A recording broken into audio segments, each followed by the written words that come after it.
how to record phone call conversation on Samsung Galaxy S26, S26 Plus or Ultra. So first, let's return back to the home screen. Then open up your phone application and start making a call. Or if someone is calling you, you can pick up the phone call.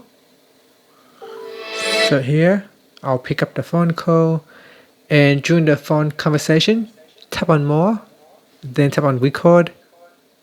It will start recording, counting down from 3. The other person will be notified that you are recording the conversation. And once they are finished, you can tap on the stop button to stop on the call recording, but your phone conversation still continued on. And that's it. So tap on the stop button or press on the end button to end your phone conversation.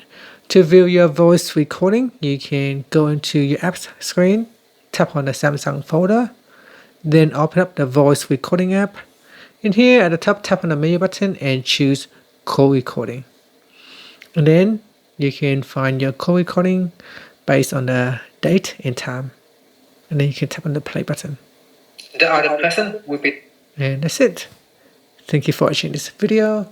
If you find it helpful, please like and subscribe to my channel for more videos.